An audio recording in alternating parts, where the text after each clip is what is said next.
بسم الله الرحمن الرحيم.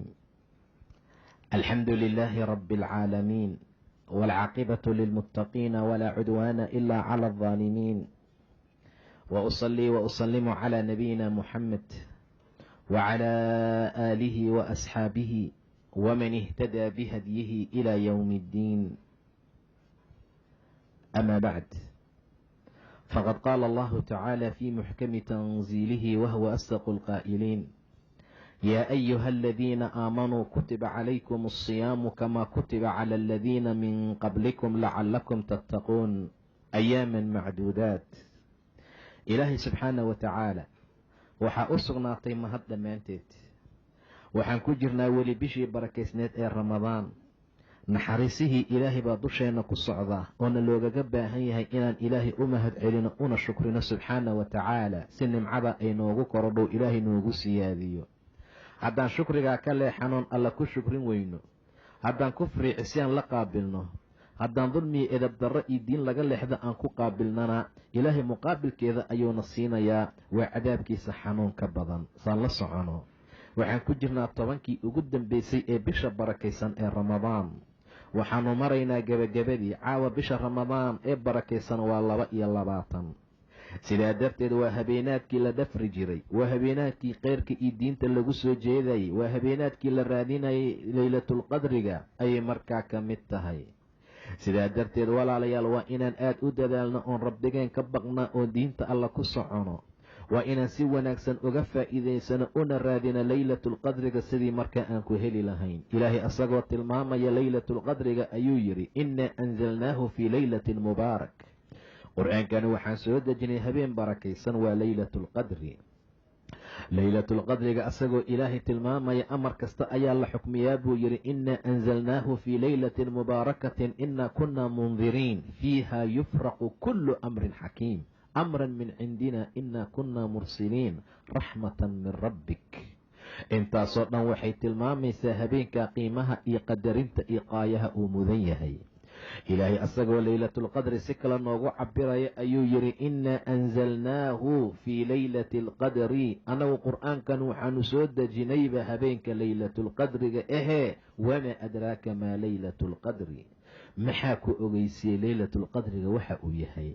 waxa la tafqiiminayo oo la weyneynayo oo la sharfayo oo la tacdiiminayo yaa loo isticmaalaa. wamaa adraaka, maxaa ku ogeysiiyey? alla maxaad ka taqaanaa? alla qadarin qiimihiisa weyna, alla qadarinta uu leeyahay weyn badana. wamaa adraaka maa laylatulqadri. laylatulqadriga waxa uu yahay. ilaahay asagoo noo sii sheegaya ayuu yidhi: laylatulqadri khayrun min 1000 shahr. habeenka laylatulqadriga ah waa habeenka khayr badan 1000 bilood buu yidhi ilaah subxaana wa tacaala. tanazalu lmalaa'ika, malaa'igta ayaa soo degta, ruux ayaa soo dega, waa malakuljibriil. habeenkaa gudihiisa ayay markaa ku soo degaan. waxay la soo degaan amar kasta ayagoo markaa wada. salaamun hiya, salaan iyo nabadgelya ayaa habeenkaa dhexdeeda ahaatay ilaa matlaca uu ka dhasho, ilaa fajarka uu ka soo taalacda buu dhahay ilaahay subxaana wa tacaala. idan rasuulka 10kan dambe aad buu u dadaali jiray. akhrinta qur-aankuu ku dadaali jiray, ictikaafkuu ku dadaali jiray, khayrka ayuu ku dadaali jiray. weliba sidiisana waa ahaa oo dabaysha lasoo diray waa kaga degdeg badnaa khayrka. jibriil ayay kulmayeen nebiga sala allahu calayhi wasalam. qur-aanka ayay daarisayn jireen ramadaanka marka la gaaro. saa darteed bay qur-aanka akhrinayaan, waayo cibaadaadka ilaahay loogu dhowaado ayuu horseed ka yahay. idan bisha ramadaan ee aan ku jirno oo gebagaba noo maraysa oo caaba 22keedii aan markaa joogno, aan ka faa'iidaysana oon rabbigan u soo laabana subxaana wa tacaala. war soonku yuusan dhammaan ayadoona loo dembi dhaafin. soonku yuusan dhammaan anagoonan ka faa'iidaysanin. soonku yuusan naga dhammaanin anagoo weli u ciil qabnaa. ee soonka ha dhammaado anagoo ka faa'iidaysanoo ka khaniimaysanay. ilaahay agtiisa xasanaad iyo wanaag aan ka rajaynayno, anagoo aan isleenahay laylatulqadrigii waad waafaqdeen, waad istaagteen, iimaan baad ku istaagteen, ixtisaab iyo ajir xisaabsashaad ku istaagteen, dembigiina kii hore dhammaan waa la cafinayaa. anagoo rajadeennu ay sidaa tahay, walaalayaal, laylatulqadriga aan u kacno, laylatulqadriga aan u istaagno, laylatulqadri aan taxsiisino oo aan baarbaarno oo aan raadino. saa darteed hurdada hala yaraysto, hala kala goosto. ummaddii masaajidaday fadhiyaan way ictikaafsan yihiin. qole way istaagsan yihiin oo rabbi bay u qumeen subxaana wa tacaala. qole meeshaasay tilaawatul-qur'aan ku haayaanay ku akhrinayaan. qole meeshaasay gacmaha intay kor u taageen rabbigood ay baryayaan baryo aad iyo aad u cajiib badan. raxmaankay naxariis badan ka rajaynayaan. dembi dhaaf badnaha bay dembi dhaaf ka rajaynayaan. rasaaqa ay risqi badan oo xalaalo ka rajaynayaan. maaliga ay boqortinimo iyo waxiisa dhan u sugnaatay ka rajaynayaan in ilaahay badbaadiya qiyaamaha. qolo dhinacaas ayay ictikaaf iyo waxyaabo kale la fadhiyaan. qolo gacantooda ayay la baxayaan oo masaakiintii bay wax siinayaan. war aawe dadkii gabood falayna waxay fadhiyaan goobaha qayilaada. markay dadku masaajidada fadhiyaan, markay ictikaafsan yihiin, meel daran iyo meel xun bay ku ictikaafsan yihiinay fafadhiyaan. mar allaala markay ummadda rabbi baryayaan, BBC iyo bakti iyo xumaan bay markaa dhegaysanayaan. mar allaala markay ummaddan ilaahay gacmaha kor u taaganayaan, ayaga buuq iyo qayle meesha la fadhiyaan iyo qaxwooyinka oo ay leeyihiin hebel baa gudbay iyo hebel baa madax noqday iyo hebel baa wasiir loo doortay iyo hebel baa saa noqdo qabiilkeena kuma jiro. xaaladda saasayna noqonin walaalayaal. rabbi aanu ka baqna subxaanahu wa tacaala. ramadaanku waa bil qiimo badan. ramadaanku waa bil cibaado. ramadaanku waa bil towbo. ramadaanku waa bil naar layska xoreeyo. ramadaanku waa bil ilaahay la baryo subxaanahu wa tacaala. walaa siyama tobanka aanu ku jirno ma ula sii jirto. tobankan aan ku jirno waa toban qaayo iyo qiimo gooni ah leh oo wax kala dheer maalmaha kale. nebiga sala allahu calayhi wasalam tobankan dambe wuxuu u dadaali jiray intii soo dhaaftay si uusan u dadaalin. ramadaanna wuxuu u dadaali jiray keyrkii bilaha kale suusan markaa u dadaalin sala allahu calayhi wasalam. sababtu waxa ay tahay waxbaa ku jira, khayr baa ku jira, waxbaa ku kaydsan, waxbaa laga raadiyaa, waxbaa muhiima in laga helo. saa darteed qof kasta oo muslima ha dadaalo. qof kasta oo muslima ha ku dadaalo sidii ilaahay sharaf iyo khayr iyo karaamo u siin lahaa. qof kasta oo muslima ha ku dadaalo sidii ilaahay wanaag u siin lahaa. walaalayaal, ramadaan ayaan ku jirnaa weli. ilaahay fadligiisii naxariistiisa wuxuuna waafajiyey inaan maalintiina soonno. wuxuu fadligiisa nagu waafajiyey habeenkii inaan taraawixnoon qiyaamno. wuxuu ilaahay fadligiisa nagu waafajiyey iyo tawfiiqdiisa inaan noqono ummad mu'miniin ah oo rabbigood ka dambaysa oo awaamirta ilaah fulisa oo taacada ilaahay ku dadaasha subxaanahu wa tacaala. walaalayaal, bishaan waxyaabaha kale ugu qiimaha badan ee loo baahan inaanu qabano waxaa ka mid ah wakhti kastana loo baahan yahay hawsha lagu magacaabo al-amru bilmacruuf wannahyi cani ilmunkar. inaan xumaanta ummadana ka reebno, wanaagana ummadda amarno. inaan wanaagga ummadda u sheegno, wixii macaasi ahna aanu ka reebno, wixii ilaahay diiday aan ka hor istaagno. waayo ummaddan waxay ku khayr badatay oo rabbi khayrka ku siiyeyba waa hawsha ay qabtaane al-amru bilmacruuf wannahyi cani ilmunkar ah. ilaahay wuxuu yidhi kuntum khayra ummatin ukhrijat linnaas. waxaad noqoteen ummad la soo saareetaan u khayr badan oo dadka loo soo bixiyey.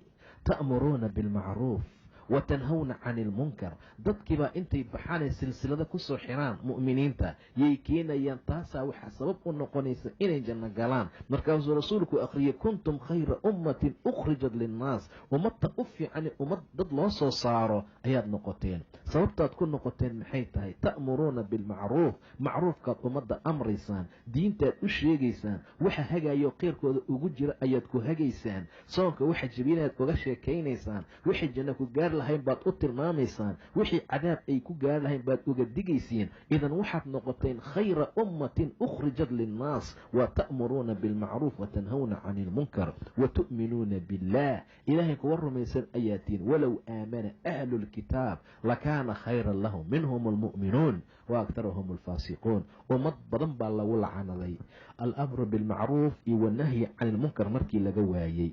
ilaahay muxuu yidhi subxaanahu wa tacaala lucina aladiina kafaruu min bani israa'iil calaa lisaani daawuuda wa ciisa bni maryam dalika bima casow wa kaanuu yactaduun. waa la lacanaday reer bani israa'iil. waxaa lagu lacanaday calaa lisaani daawuud, nebi daawuud carabkiisa, iyo wa ciisa bni maryam, maryam canugii ay dhashee ciise ahaa, wa ciisa bni maryam. maxaa loo lacanaday? daalika bimaa casow wa kaanuu yactaduun. waa cisyaankii ay la yimideen iyo xadgudubkii buu yidhi ilaah subxaanahu wa tacaala. diintii bay ku xadgudbeen, daacadii ilaah bay ku xadgudbeen, xumaantii bay dhex galeen, macaasidii bay dhex dabaasheen, khayrkii bay ka tageen, wixii ilaahay diiday oo dhan bay dhex galeen, wixii ilaahay u diray oo dhan bay ka leexdeen ee dhinac mareen. idan waa la lacanaday. lucina aladiina kafaruu min bani israa'iila calaa lisaani daawuuda wa ciisa bni maryam dalika bimaa casow wa kaanuu yactaduun. waa cisyaan iyo xadgudub. waa labadana laga haya maanta. xadgudubna anaga ugu horayna, cisyaan ilaahay la caasina anaga ugu horayna. sida dadka loo lacanaday miyaanana loo nacaladaynin?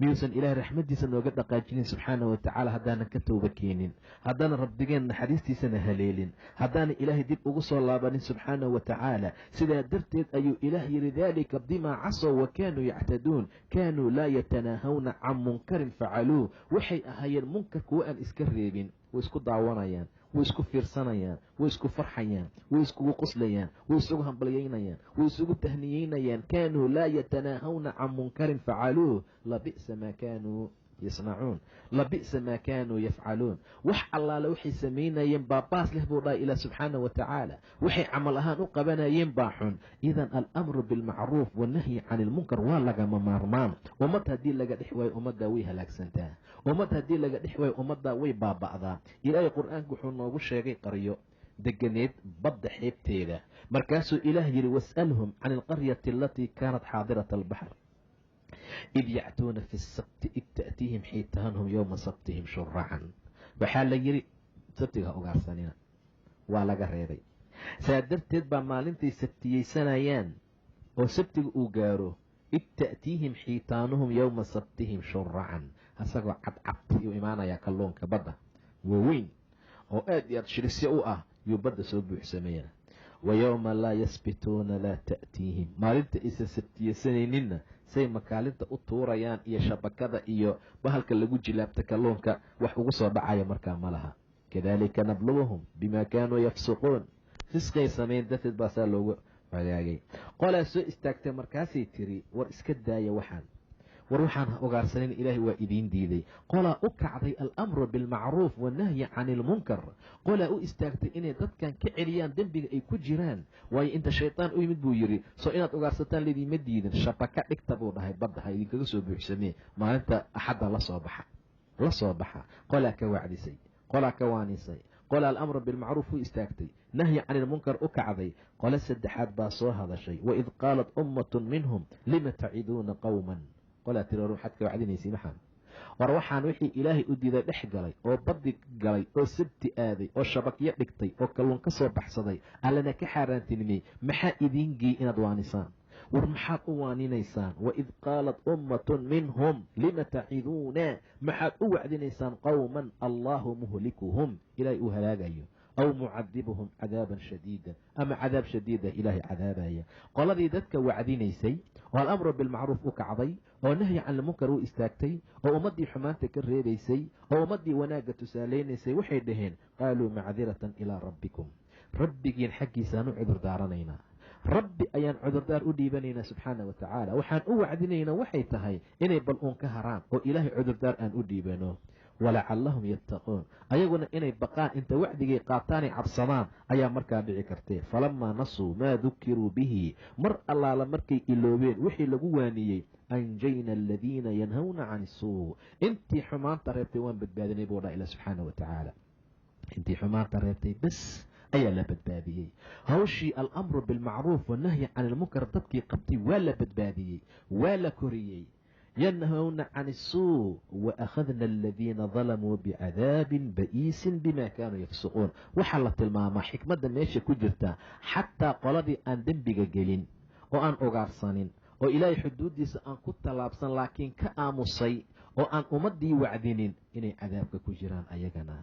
qolada noocaasaa la badbaadiyey walaalayaal, qolada noocaasuu ilaahay badbaadiyey alamru bilmacruuf wannahyi cani ilmunkar intii la timid. sidaa darteed buu ilaahay yidhi waan badbaadinay intii xumaanta reebtay, aladiina yanhawna can isuu waakhadna aladiina dalamuu bicadaabin ba'iis. waakhadna aladiina dalamuu intii dulmisay cadaab baas dheh baan ku qabanay bimaa kaanuu yafsuquun. falamaa catow can maa nuhuu canhu qulnaa lahum kunuu qiradatan qaasi'iin. idan hawsha ha loo kaco, idan hawsha ha loo istaago walaalayaal. waa hawl cajiib badan, waa hawl mudnaanteeda leh, waa hawl qadarinteeda leh. waltakun minkum ummatun yadcuuna ila alkhayr waya'muruuna bilmacruuf wayanhawna cani ilmunkar. ha laydinka helo ummad, rabbi uu leeyahay, ha laydinka helo koox dadka khayrka u sheegta, khayrkii wanaagga tusaalaysa, amarka ilaahay u sheegta, daacada ilaahay xusuusisa, wejidka cadaabka uga digta, macaasida ka reebta ha laydinka helo waltakun minkum ummah yadcuuna ila alkhayr waya'muruuna bilmacruufi wayanhawna cani ilmunkar. waa kuwa muflixiin ahe, kuwaasi waa kuwa faa'iziin ahoo liibaanaye. sidaa yeela. waman axsanu qawlan miman dacaa ila allah wacamila saalixan waqaala inanii min almuslimiin. yaa ka orah wanaagsan buu yihi ilaahay. waman axsanu qawlan, yaa ka hadal fiican miman dacaa ila allahi, mid ilaahay jidkiisa dadka ugu wacay. waman axsanu qawlan miman dacaa ila allahi wacamila saalixan, camal fiicanna qabtay